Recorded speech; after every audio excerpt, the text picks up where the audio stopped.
What's up, guys? My name is Xavier, part of Crash Out Motorsports, and today we're going to talk about my Facebook Marketplace purchased '04 Terminator, and we're going to talk about whether or not buying one of these is still worth it 20 years after it was made.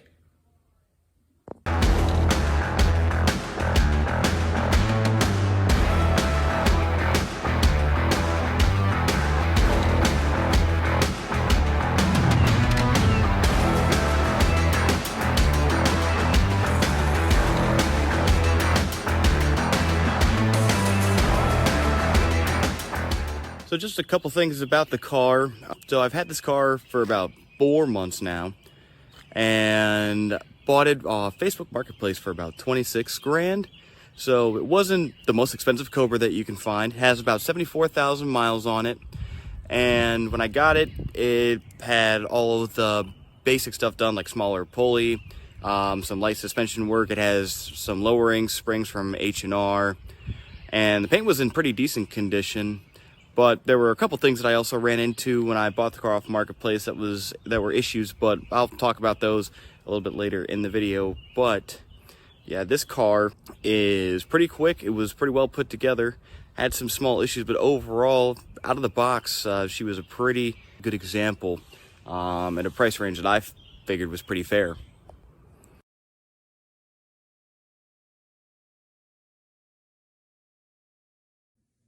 So these cars from the factory had the iron block dual overhead cam 4-valve V8 with the M112 supercharger slapped on top of it.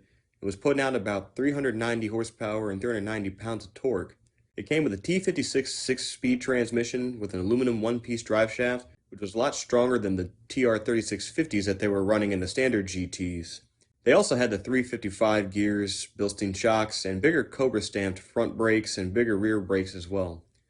Weighing 3,780 pounds, these cars pushed 4.9 to 5 seconds in the 0 to 60, and Ford marketed them at 13.2 to 13.5 seconds at the quarter mile. So rolling off the line, these cars are already pretty stout, and once the aftermarket support skyrocketed, the car's performance capabilities went right along with it. Observe.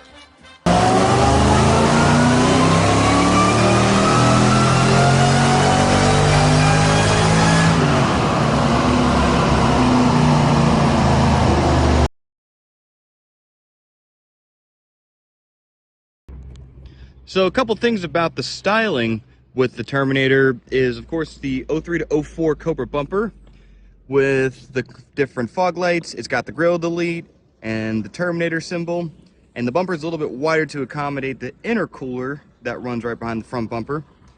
You've got the Terminator style hood with the functional hood vents for heat extraction.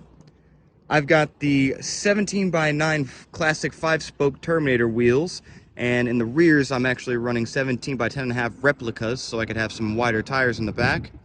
We replaced the skyscraper tall antenna with a shorty, and then one cool feature about the Terminators is this right here. I know this ain't much by itself, but these folded paint matched mirrors only came on Cobras. The GTs and the V6s all had black ABS plastic fixed mirrors. So on Marketplace, people will sell these for a pretty penny. And then when you come around to the back, you've got the Terminator style bumper and spoiler with the third brake light. Now, the key difference between the Cobra bumpers and the GTs and V6s was they kind of divot inwards towards the middle of the bumper and then come back out, whereas they kept the Cobras smooth and round.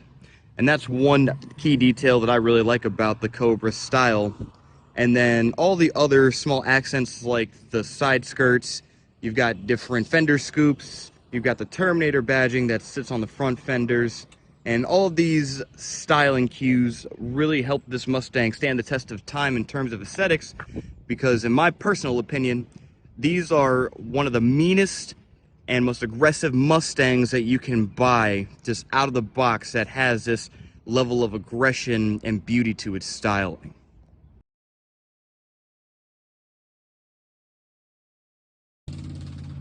So in terms of the Cobra interior, the car was made in 2003, and the interior definitely reflects that. Ford didn't change too much with the SN95 interiors from 1994 to 2004, and the Terminator, they pretty much kept the majority of it the same, with the exception of a couple small details. Those details include the Terminator gauges. They have a very specific face, and they actually illuminate green. The Cobra style wheel. Then there's the Terminator style seats that had the suede center inserts, and the rest was made of leather. And those seats are far more comfortable than the standard GT or V6 seats.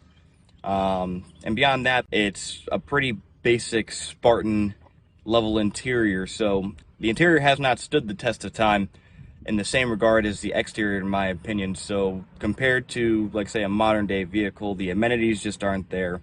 But when this car was designed, it was designed to be fast, it was designed to be rowdy, and so I think Ford put a lot more time into the drivetrain of the car than they did trying to reinvent the wheel with the interior. And someone such as myself, who enjoys having a car that's just fast, that's older, the interior was not at the top of my list of things that I was worried about. The 03 and 04 Cobras all came with independent rear suspension as opposed to solid rear axle, which, in my opinion, handles far better than your typical GT of the same era. Under like track-like conditions or doing spirited country road driving, the IRS definitely distributes power better. It makes going into turns a lot more predictable, and it gives you an overall better feel than a solid rear axle. Now, one issue that you run into when it comes to the IRS is from digs for drag racing, you experience wheel hop where the rear end just kind of gives a little bit of a shudder. And that's something that you can definitely notice and is a little bit harder to correct with the IRS system than a solid rear axle due to the fact that it's just more complicated. But when it comes to normal driving and your on-ramp pulls that we do in order to get up to speed as quickly as possible before getting on the highway, because that's all part of the fun with these cars, the IRS definitely is a solid suspension setup that I've come to favor over the solid rear application because I don't intend to turn this thing into a drag monster. Now, one thing that you have to consider when it comes to buying a car that's this age is bushings. Rubber bushings go bad, the cars see abuse over time, so the bushings wear out and it causes wheel play both in the front and the rear. And that's actually a problem that I'm experiencing right now. So I intend to swap out all of the IRS bushings with polyurethane. I'm going to take care of the front end with BMR control arms, new lower ball joints, tie rods, just so I can tighten up and remove the sloppiness from the suspension. But overall, when it comes to the IRS system compared to today's car, I don't think that the suspension on this car can hold a candle to the newer pony cars of today. The 2015 IRS system is a far more sophisticated setup, and just modern cars with modern suspension setups definitely can outhandle the Terminator. But part of the allure of the Terminator, again, is the brute strength and the kind of Spartan-like feel that it gives you, the sense of danger that the car gives you. And when it comes to everyday normal driving, it is still well behaved enough to daily, if you so chose to. So given that the car was designed to kind of end the horsepower wars of the era, I think it's worth giving Ford an honorable mention for trying to rework the suspension to make the power that this car puts out a lot more usable than the solid rear applications with the V6s and the GTs.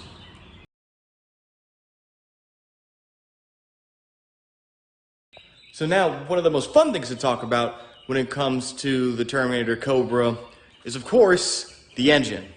So I'm going to take a few minutes to just kind of talk about some of the specific things that have been done to this Terminator, as well as some of the things that I ran into when it came to problems when I first purchased it, and sort of the process that I went through when it came to rectifying those situations in order to get this car in a stable, safe state for it to really do what Cobra Terminators do best.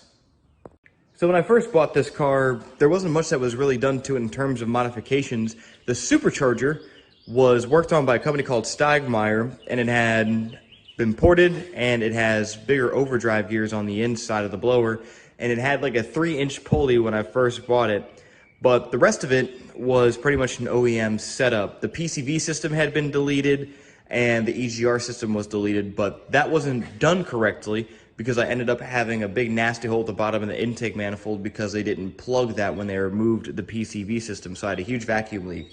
So when I got my hands on the car, I first sent the blower off to be rebuilt, and they put the OEM size pulley back on because with the internal overdrive gears and the porting, the supercharger puts down about 14 to 15 pounds of boost even with this dinner plate sized OEM pulley. And after that, all I did was I swapped in the JLT ram air intake. It has a bigger MAF. I have an AccuFab mono blade set up with a polished and ported elbow. And the rest of the car is safety modifications. Like I'm running 60-pound injectors. I'm also running a remote style catch can with custom AN lines that run on both sides of the heads, right there and there. And they all run underneath to the front of the bumper. And then I also have a bigger alternator with an externally regulated voltage regulator. That's that little blue box that sits right there, just to prevent the voltage regulator from overheating and causing the alternator to fail. After that, it was pretty much routine maintenance. Swapped all the gaskets when I took off the supercharger and the intake manifold. Went on ahead and replaced the spark plugs. And with all of that work done, alongside some coolant modifications, which you can actually see right here, I have the head coolant mod done that runs from here all the way to the back part of the driver's side head, because 03 and 04 Cobras have been known to have a little bit of ticking that will develop on the driver's side head over time. So to prevent that, there's a head coolant modification that people will buy for these cars and install. It usually goes on the back of the head port, which requires you to take off the transmission, but mine actually runs to the back of the head right here, and then it goes behind the supercharger and all the way around to the radiator hose, and it tees off. So that was an easier way for me to achieve that coolant to the driver's side head. And then also the car has an AFCO double pass heat exchanger. So with all of those modifications and then getting dyno tuned by a good friend of mine named Brent, he runs DTP Racing out in Chesapeake, this car put down 504 horsepower to the wheels, which was not too shabby for bolt-ons, gears inside of the supercharger, and then just cooling support and fuel system upgrades. So let's go on ahead, let's give her a startup so that you guys can hear what the engine sounds like, and then we'll go into a couple other things about the car. The next thing I would like to discuss is the exhaust.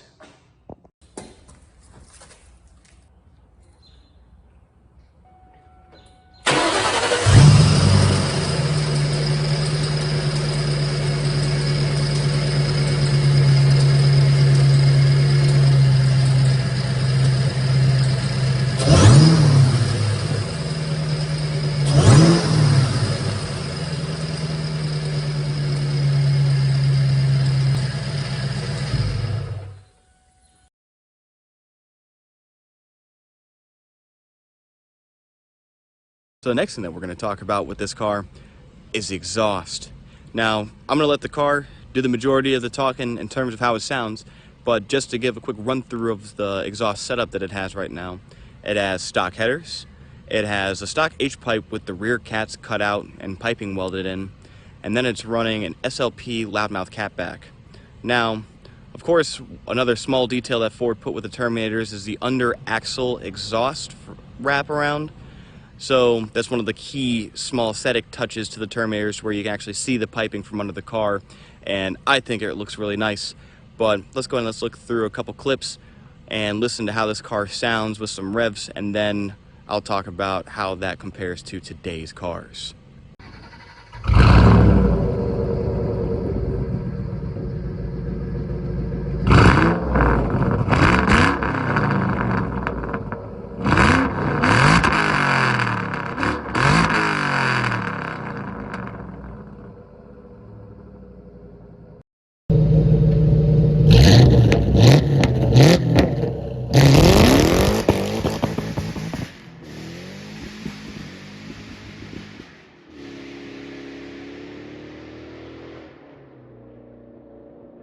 So after hearing it and kind of going through those clips, when it comes to how the car compares today with other cars on the road and their exhaust setups, I don't think that there's really many cars that can compete with the Terminator in terms of just sheer sound.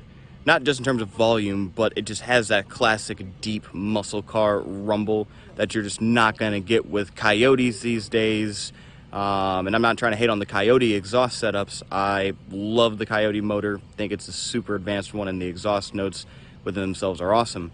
But you just can't beat the classic low grumble and growl of the 4.6 motors, and the Terminators, being that they're 4 valves, I think really just knock that out of the park. So when it comes to exhaust sounds compared to today, I don't think that there's a competition. I think the Terminator really excels on that front 100%.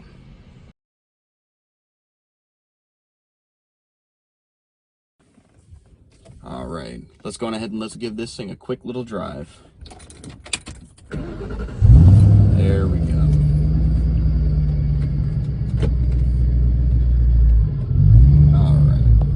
So, I've talked a lot about the looks of the car.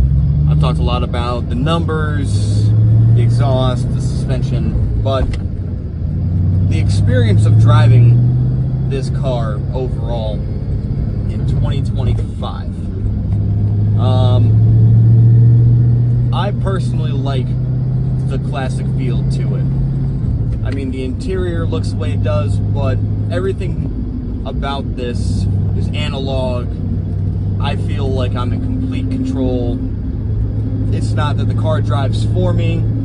There's no crazy technology. I don't have a screen, I have gauges, and just that classic feel that we're losing with cars today is such a refreshing thing with the Terminator. Now, in terms of sort of the ergonomics of the car, the steering wheel, I mean, it's about as basic as you can get.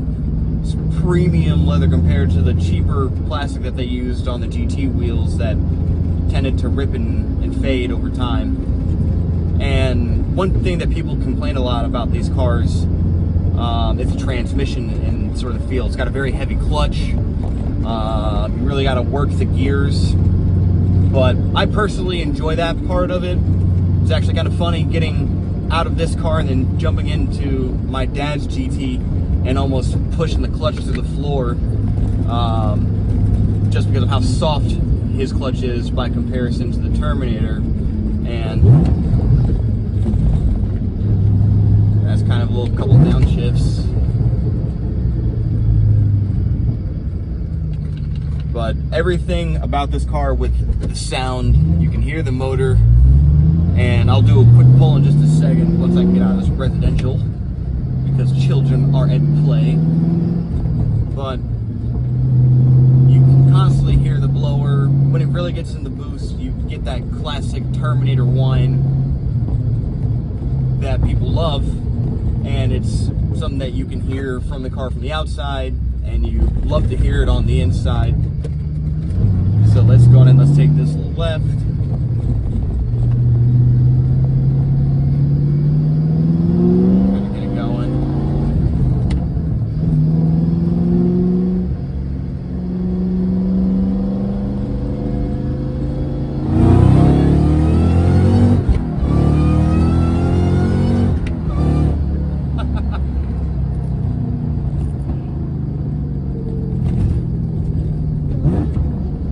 Sounds so aggressive, and the exhaust has all the pops and burbles that you would want from a fast car, and it doesn't have to be tuned in. That's just how the car naturally sounds.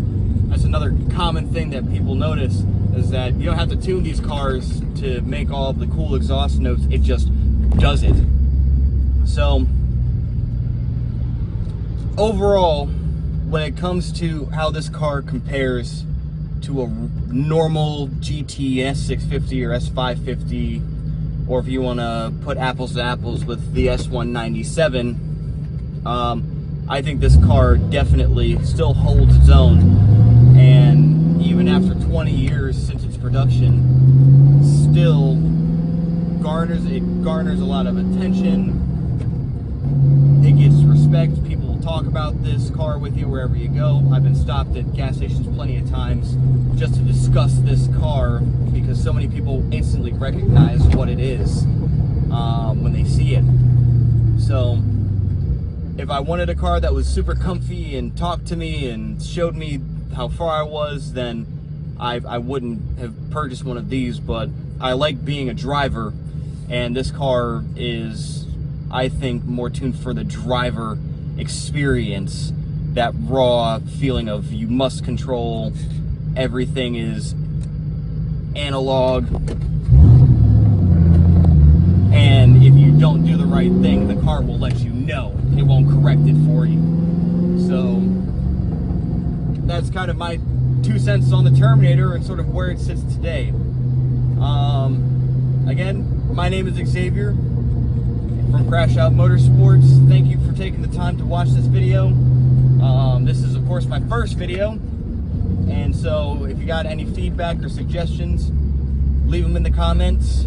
And if there's anything that you guys would like to see from the channel, please let me know that as well. Drop that in the comments, because I've got a couple ideas and projects in the works, but definitely getting some feedback on things that you guys would like to see will help me put out some videos that either help or entertain. So thank you guys again for taking time to watch the video, and I'll catch you guys next time.